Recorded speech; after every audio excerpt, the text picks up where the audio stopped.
Hi, I'm Nico and welcome to my channel. So I don't think I've mentioned this yet, but we are currently doing some renovations to the studio, which is another reason why it's been hard to produce videos lately, because I don't have a place to shoot. So hopefully we can get it done by the end of the month. But yeah, it's gonna be pretty worth it. Here are a few clips that I got of the renovations that's happening.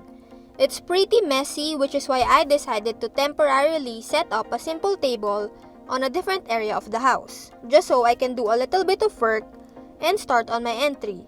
I think it's just gonna be a week or two of renovations and then I can set up better and be able to do more stuff.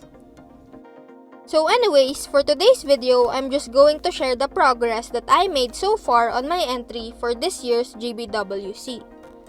A couple of weeks ago, the online registration for my country was opened, and I have until the first week of September to work on my entry, which is plenty of time if I start now. I still have to go buy my kits because I can't use any of the kits that I have since it has to have the Banky sticker, which is basically the equivalent of a bluefin sticker. That means I have a limited choice when it comes to what kits I can use, which makes it a bit harder to plan out an idea because you can only work with what they have in stock. And usually, those official resellers that has the Banky sticker, they don't have a lot of kits in stock. So yeah, it's a bit hard to work with them. Anyways, it's weird and inconvenient to have that as a requirement. And I know we are the only country who does that, or at least one of the few countries who has that kind of rule. But rules are rules, I guess. So in this video, you'll see me start on my entry.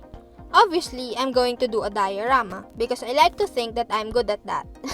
But anyways, we started with a rough sketch, which you all can understand as well, and I'm not going to explain it.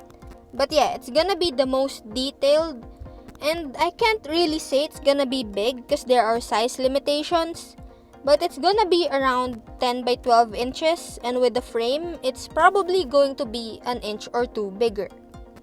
As for the height, I'm still not sure of the final height of the whole thing just because I have to account the height of the kit and the placement of the kit on the diorama. But I'm pretty sure it's gonna be under the height requirements, so I'm not too worried about that. Since this is GBWC, I'm obviously going all out. I mean, go big or go home, right? So now we are going to start off with this big XPS foam. I think this is the best foam to use for dioramas because it's so much firmer and more solid unlike styrofoam. Of course, XPS foam is a lot more pricey, but it's just better for me personally. And even though it's harder to cut into because of how densely packed it is, once you get the hang of it, it's really just better and it holds the shape better as well. So the first thing that I did was to cut out the base of the diorama, or the floor. So that's a 10 by 12 inch rectangle. And then cut off 2 more blocks of foam that is roughly the same size. I know I could have made the diorama bigger by a couple of inches because the size limitations are up to around 19 inches. But I wanted to play it safe. And besides, I still have the wooden base, which I think is around 1.5 inches thick. And I also have to keep in mind the height of the Gunpla itself.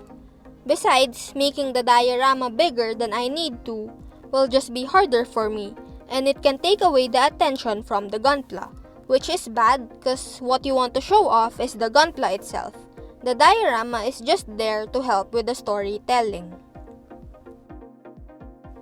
So after planning the layout of the walls and how it will look, and after taking a doggy break, it was time to sketch out the actual shapes of the walls.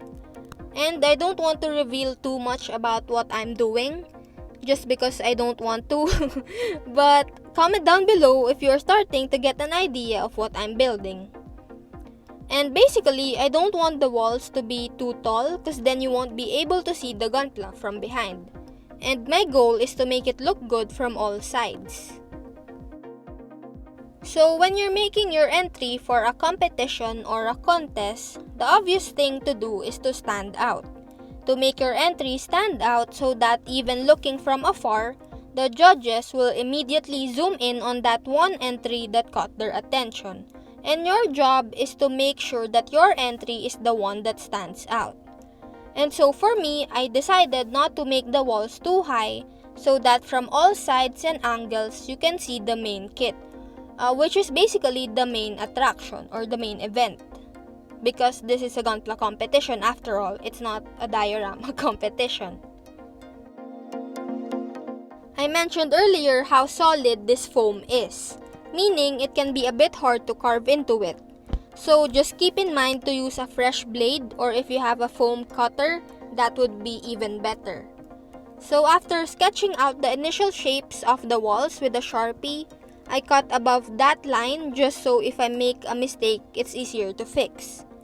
And I try to take my time when it comes to carving out the initial shapes on the walls of the foam.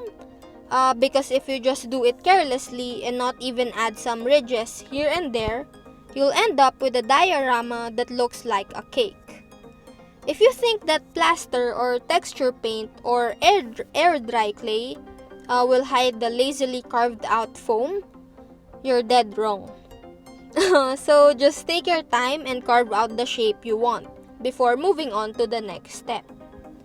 Those few extra minutes you took to carve out the foam until you're satisfied just helps make the diorama so much better afterwards. When I said I take my time, I take my time. It probably took me around 2 hours just to carve out the initial shape as well as the space where the door should be. Because I also cut out 2 more blocks of foam, so I ended up with 4 inches thick walls. So that made it a bit more harder for me to cut into the foam correctly because of how solid it is. And anyways, once I was happy with the shapes and the layout was correct, I then took out some glue and barbecue sticks. Wood glue dries a bit faster than white glue, but I couldn't find my wood glue because everything was all out of place due to the renovations. So instead, I just used some white glue that I got from the hardware store. So I'm guessing this will do the job just fine. I spread an even amount of glue onto one side of the foam before sticking it together with the other one. The barbecue sticks basically just keeps the 2 foams together and will stop it from moving around while the glue dries. The barbecue sticks also helps to keep the structure more solid because we can't just rely on glue. And you really have to push in the barbecue stick deeply, better if it goes through the other side, and then just cut off the remaining stick. I did this for the other wall as well, and then after a couple of minutes, I also glued and stuck the walls on the base. After carving off the foam, I got some pla plates to cover up all of the sides of the diorama because it makes the diorama more presentable, and I do it to all of my dioramas. It's hard to do because gluing pla plate to foam, it doesn't really work that well. I mean, you can also use hot glue gun, although that may just melt the foam and the pla plate, and that's even harder to fix. So what I do is just use wood glue or white glue, spread that thin layer on the foam or the pla plate and stick on the pla plate. Of course, this will move around, so I tape the edges together, and once I have all the sides and the pla plates are connected, I spread some thin cement to make it more secure. And then it's just a waiting game from then. It's important to let this dry for a day before you start cutting off and sanding the excess pla plate, or else it's a pain if the pla plates did not melt together when you start sanding.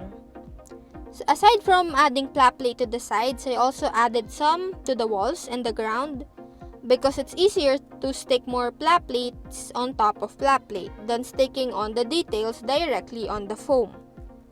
And after cleaning up the pla plates and sanding it all off, I got some air dry clay to help blend the foam with the pla plate and basically smoothen out the roughness of the foam just so it's not harsh. And there are still some gaps that I should be filling up, so I got some epoxy putty to cover those up. Mainly the gaps on the sides which will be clearly seen, so it's important to cover those up. I also covered all of the visible foam with some of the epoxy putty before I ran out of it. So it's essentially waterproof and rock solid. The epoxy putty also helps make the whole diorama into one sturdy piece and just making it much more secure. The epoxy putty is hard enough after a couple of hours and still not enough that you can sand it off, so I also left it overnight to really harden before I did another round of sanding. So after I was satisfied with how everything looks, I mixed up some plaster, white glue, and a bit of water to a consistency similar to pancake batter that I then spread on top of the epoxy putty. This is basically just another layer to make everything solid and also add some texture. I did another 3 rounds of the plaster mixture before setting it aside to dry. Oh, and I also started work on my custom wooden base with my Grandpa. I bought a 1.5-inch thick wood from the hardware store, and my Grandpa cut it off to the correct size. Obviously, the wooden base isn't finished yet. We still need to do a bit of cutting and stuff, as well as varnishing it and all that. But I will probably just show that in the final video where I show everything from start to finish. And yeah, so far this is what I have. I essentially just made a canvas, a plain white canvas where I can do whatever I want once I've finalized my idea. It's coming along really nicely, and I can already imagine what it would look like once I'm done with everything. And since it took me quite a while to upload this video, I actually just got the kits I need yesterday. So yeah, we have everything we need and we're good to go. And that's it for today's video. Thanks for watching!